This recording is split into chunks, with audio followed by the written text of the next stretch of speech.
مولاي صل وسلم دائما دائما دائما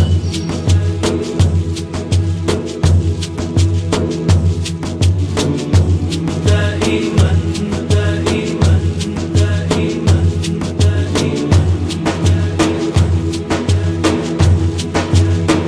مولاي صل وسلم دائما أبدا على حبيبك خير الخلق كلهم مولاي صل وسلم دائما أبدا على حبيبك خير الخلق كلهم ورحمة الله وبركاته.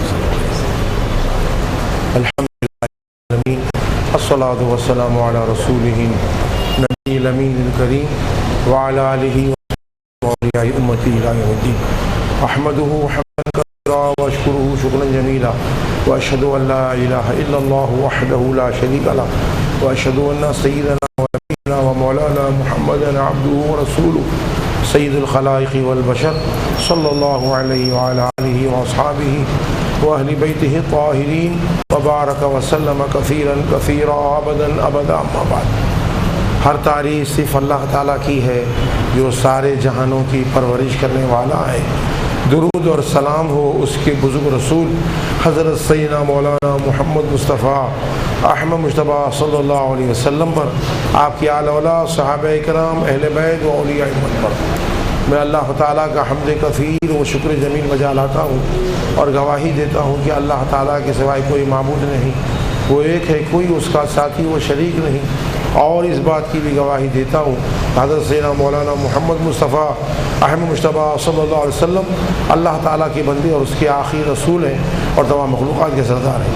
اللہ تعالیٰ حضور پر، حضور کے آل اولاد، صحابہ کرام، اہل بیت و اولیاء امت پر ہمیشہ ہمیشہ بکثرت درود اور سلام بھیجتا رہے، رحمتیں نازل فرماتا رہے. پڑھی اللہم صلی علی سیدنا مولانا محمد وعلی آلہ سیدنا مولانا محمد وبارک وسلم. آج کا جمعے کا خطبہ رمضان اور روزوں کے فضائل کے متعلق ہے. چند قرآنی آیات و احادیث جو خطبے میں وارد ہوئی ہیں ان کا مختصر سا خلاصہ اور ترجمہ اللہ تعالیٰ کی توفیق مدد سے آپ بزرگوں کی خدمت میں پیش کرتا ہوں. اللہ تعالیٰ ہم تمام مسلمانوں کو رمضان کی عبادات، نیکیاں، فرائض، تراویح وغیرہ عطا فرمائے. قرآن کریم میں فرمان ہے، اللہ تعالیٰ کا آخری آیات میں ہے، الیوم اکملت لکم دینکم واتممت علیکم نعمتی ورضیت لکم الاسلام دینا، کہ آج کے دن میں تمہارے لیے تمہارے دین کو کامل کر دیا اور تم پر اپنی نعمت تمام کر دی اور تمہارے لیے اسلام کو پسند کیا، اسلام سے میں راضی ہو گیا، تمہارے لیے سارے دینوں میں اسلام کو مقرر کیا ہے، اسلام کو لازم قرار دیا ہے. دوسری کا فرمان ہے، ان الدین عند اللہ الاسلام، یقیناً اللہ تعالیٰ کے نزدیک قیامت کے دن اگر کوئی دین و مذہب قابل قبول ہے تو وہ صرف اسلام ہے. اور فرمایا وَمَن يَبْتَغِي غَيْرَ الْإِسْلَامِ دِينًا فَلَن يُقْبَلَ مِنْهُ، کہ جو شخص بھی اسلام کے سوائے کوئی دوسرا دین و مذہب ڈھونڈے گا، چاہے گا، اختیار کرے گا سوائے اسلام کے دوسرا مذہب، وہ قیامت کے دن اس سے ہرگز قبول نہ کیا جائے گا. وَهُوَ فِي الْآخِرَةِ مِنَ الْخَاسِرِينَ، اور وہ آخرت میں نقصان اٹھانے والوں میں سے ہو جائے گا. تمام آیت و صراحت ہے کہ اللہ نے سارے دینوں میں صرف اسلام کو پسند کیا، اسلام کو مقرر کیا، اسلام ہی قبول ہوگا. قیامت کے دن کوئی تیسرا دین کتنی اس میں خوبیاں ہوں وہ قبول نہیں ہوگا. اللہ ہم سب کو اسلام پر زندہ رکھے، اسلام پہ موت دے.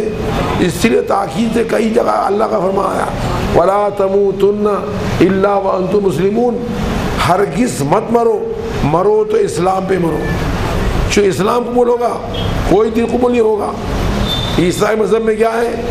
گاڈ مانتے ہیں، قیامت، ڈے آف ججمنٹ مانتے ہیں، فرشتوں کو بھی مانتے ہیں، جنت کا بھی وجود ہے، مگر کیا اسلام نہیں ہے، عیسائیت ہے.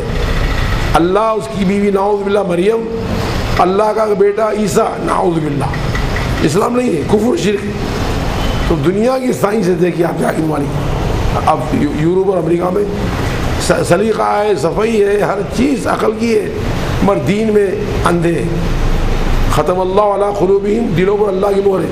ہر چیز سمجھ میں آ رہی ہے، اس دنیا کا کھیل سمجھ رہے ہیں، اسلام سمجھ میں نہیں آ رہا. تو جب خدا کی سے مہر ہو جاتی ہے تو سمجھ نہیں آتا ہے. تو اب جو ہے اسلام کے جو سارے احکام ہیں وہ ہے قرآن مجید میں.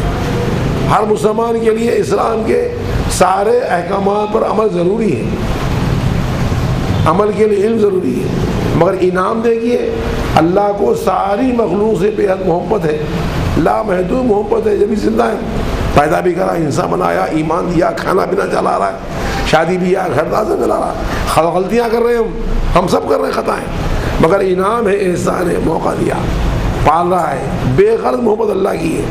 لیکن قرآن میں اور حدیث میں غور کریے تو یہ بات سامنے آئے گی کہ پوری مخلوق میں سب سے زیادہ محبت اور الفت اللہ کو محمد رسول اللہ صلی اللہ علیہ وسلم، سب سے زیادہ تعلق حضور سے، سب سے زیادہ عشق حضور سے، اللہ تعالیٰ کے نزدیک اہمیت محمد رسول اللہ صلی اللہ علیہ وسلم. تو صدقے میں حضور کے یہ انعام ہوا کہ اصولاً تو قرآن مجید کے سارے احکامات پر عمل کرنا ضروری ہے، چھٹی نہیں ہے.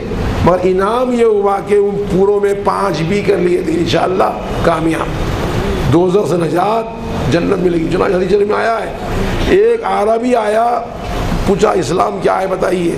کلمہ، نماز، روزہ، زکوٰۃ، حج. اس ذات کی قسم جس نے آپ کو رسول بنا کر بھیجا ہے، یہ 5 ہی کروں گا میں، نہ اس سے زیادہ کروں گا نہ کم کروں گا. 5 اسلام کے ارکان وہی کرتا ہوں میں، زیادہ کرتا نہ کم کرتا. اس ذات کی قسم جس نے آپ کو بھیجا ہے، نبی بنا تھا، اس سے نہ بڑھ کے کروں گا نہ کم کروں گا. جب جائیں لگا حضور نے صحابہ کرام کو فرمایا، اگر کوئی شخص کسی جنتی کو دیکھنا چاہتا ہے، یہ دیکھنے جنتی ہے، یہ سرکار صدقے نہیں، پورے احکامات میں نہیں کر 5 کرنا، کرم ہی اللہ کا. 5 میں کلمہ پڑھ لیے، 4 باقی، کلمہ، نماز، روزہ، حج بھی. استطاعت ہے تو زندگی میں ایک ہی بار کرنے کا ہے. اور پیسہ خالی آنا کا بھی نہیں، جمع رہنا 1 سال جمع رہے تو 40 میں 1 روپیہ. اب رہے روزے سال میں 1 بار ہے. اب روزانہ کیا ہے؟ نماز. اللہ معاف کرے ہم کو نماز پڑھتے ہیں، ہم جیسے رمضان میں آتے ہیں اور جمعے میں اللہ سب تو کہ ہم 5 نمازیں پڑھیں. اب وہ ایک بھی کرتے کیا باقی کچھ بھی نہیں ہے نا بھائی. صدقے میں اللہ کے حبیب کے اللہ نے کرم پہ کرم کیا. 5 کرا، کلمہ پڑھے، حج کر لو 1 بار ختم، چھٹی. زکوٰۃ رہے تو جو سال میں تو مت دو، روزہ بھی سال میں 1 بار، زکوٰۃ بھی رہے تو سال میں 1 بار. اب باقی نماز وہ بھی نہیں. اب کرتے کیا؟ پھکٹ کھلا رہا، پلا رہا، پالا ہے، کچھ بھی نہیں. میرے بھائی دوسرے سال میں روزہ ہے. چنانچہ اللہ کا فرمان ہے، شہر رمضان الذی انزل فیہ القرآن، کہ رمضان کا مہینہ وہ عظیم الشان بابر کا مہینہ ہے جس میں قرآن مجید نازل کیا گیا. ھدی للناس، یہ قرآن انسانوں کے لیے ہدایت ہے. اب پہلے پر جو آیا ہے ھدی للمتقین، یہ قرآن متقی لوگوں کے لیے ہدایت ہے. وہاں بول رہا کہ پورے انسانوں کی ہدایت، یہاں فرما رہا خالی متقی لوگوں کو ہدایت ہے. تو علماء اس کی توضیح یہ کی ہے، بھائی بولے کہ بھائی یہ وہاں خالی متقی کی ہدایت، یہاں سب کو ہدایت. تفسیر میں علماء مفسرین بیان کیا کہ قرآن تو آیا سب انسانوں کو ہدایت دینے کے لیے، رہبری کرنے کے لیے، تعلیم دینے کے لیے، لیکن اس سے فائدہ صرف وہی لوگ اٹھاتے ہیں جو قرآن پر عمل کرتے ہیں. کیونکہ فائدہ کس ہے تو سب کی ہدایت، مگر اس ہدایت کا فائدہ کس کو ہوگا؟ جو قرآن کے سارے احکام پر عمل کرے گا. اس لیے فرمایا ھدی للمتقین، یہ متقی کو ہدایت ہے. ہدایت سب کے لیے ہے، فائدہ ہوتا متقی. فرمایا بینات من الہدی والفرقان، اس میں ہدایت کے واضح دلائل ہیں. والفرقان، اور یہ قرآن حق اور باطل میں فرق کرنے والا ہے. کیا حق ہے، کیا باطل ہے، کیا سچ ہے، کیا جھوٹ ہے. قرآن ہے، پہلے قرآن پکڑنا ہے. ہم رسومات کو چھوڑنا ہے، خیالی رسومات کو چھوڑنا ہے،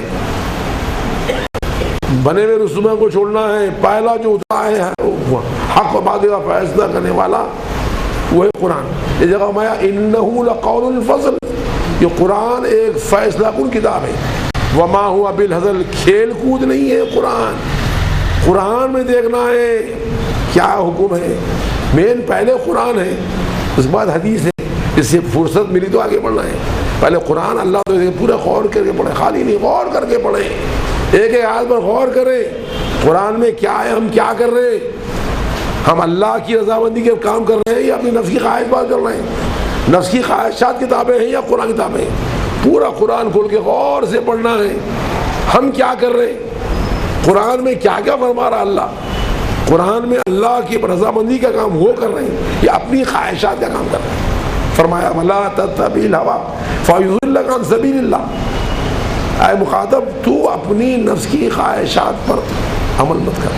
قرآن یہ ہے، نفس کی خواہش پیروی مت کر کہ نفس کی خواہشات کی پیروی تجھ کو اللہ کے راستے سے گمراہ کر دے گی، اللہ کے راہ سے ہٹا دے گی. فرمایا حدیث میں رسول نے وَلَا تَعْمَلْ بِالْهَوَىٰ، اپنی نفس کی خواہشات پر عمل مت کرو. ہمارا نفس جو خواہش پیدا کر رہا ہے اندر سے، اس کو روکنا بڑا کام ہے. اندر خواہش ہو رہی ہے، اندر بے چینی ہو رہی ہے، اس پہ کنٹرول کرنا ہے. نبی فرماتے ہیں غوث پاک اولیاء کے سردار، اے انسان اپنے نفس کو روک لے. دیورا ان کو پیٹو، ان سے دشمنی کروں، ان سے غصہ کروں، ان کو برا بولوں، ان کو حسد کروں، ارے شیطان ہے، انہیں تکلیف زندگی میں تکلیف دی ہے، صورت دے دیکھوں گا نہیں، معاف کر دینا. اللہ کے رضامندی معافی میں. نفس بول رہا کہ بدلہ لینا، نہیں لینا بدلہ. ان اللہ عفو یحب العفو. سرکار فرماتے ہیں اللہ معاف کرنے والا، ہر جگہ دیکھنا ہے ہماری نفس کی خواہش کیا ہو رہی ہے. قرآن کھولو، قرآن کیا بول رہا ہے، پوری آیت، ایک آیت پر نہیں. آگے فرماتا ہے فمن شہیدہ منکم الشہر فلیصم، پس تم میں سے جو شخص بھی رمضان کا مہینہ پائے اس پر یہ لازم ہے کہ رمضان کے روزے رکھے. لازم ہے، چھٹی نہیں ہے، رکھنا ہی رکھنا ہے. اب یہاں پہ غور کریے آپ، ہر آدمی مسلمان جانتا دین کی باتیں کوئی نئی نہیں پرانی سی یاد دہانی ہے کہ ایک روزہ رکھ کر اگر عمدن توڑ دیا تو کیا ہوگا؟ کفارہ ہے اس کا. ایک تو گناہ ہے فرض کو توڑے آپ جان بوجھ کر، دوسرے وہ جو توڑے اس کی قضا رمضان کے بعد ہے، تیسرے کفارہ کیا ہے؟ مسلسل ایک روزے کے جرمانے میں مسلسل 2 مہینے روزے رکھنا. وہ بھی نہیں ہوتا ہے تو 60 مسکینوں کو کھانا کھلانا. تو اب غور کریے، ایک 90 سال کا بوڑھا ہے، 10 سال کی عمر سے 80 سال تک روزہ رکھا، پوری زندگی 90 سال میں آ گیا، آج بھی روزہ رکھ رہا ہوں. اب مرنے کے قریب آ گیا ہے، آخری آج 29 تھی، 30 روزہ تھا. بولا کہ بھائی زندگی بھر 80 سال رکھا ہوں، ایک روزہ نہیں چھوڑا ہوں، یہ سال بھی پورا رکھا ہوں، آخری کا ایک روزہ توڑ لیتا ہوں، میں ایک ہی توڑتا ہوں. معلوم ہے کیا سزا اس کی ہے، اللہ کی ناراضگی ہے، گناہ ہے، وہ قضا الگ ہے. کفارے میں 2 مہینے رکھنا ہے. اب وہ غور کرنا بھائی ہمارے جو زندگی پر روزے رکھتے نہیں، سزا کیا اس کی؟ آمدن روزے نہیں رکھتے ہیں، کھا رہے پی رہے رکھتے ہی روزہ، ان کی کیا سزا ہوگی آخرت میں؟ اس لیے حضور نے فرمایا کہ جو شخص رمضان کے مہینے میں ایک روزہ بھی بلا عذر شرعی چھوڑے گا تو اس کے بدلے زندگی بھر روزہ رکھے تو کافی نہیں ہے. رمضان کی اہمیت، رمضان کی فضیلت وہ حاصل نہیں ہوتی. بھائی بیماری ہے، مجبوری ہے، بیمار ہے، قے پیخانے ہو گئے، بخار آ گیا، ہم رکھتے رہے، آگے رکھنا چاہیے.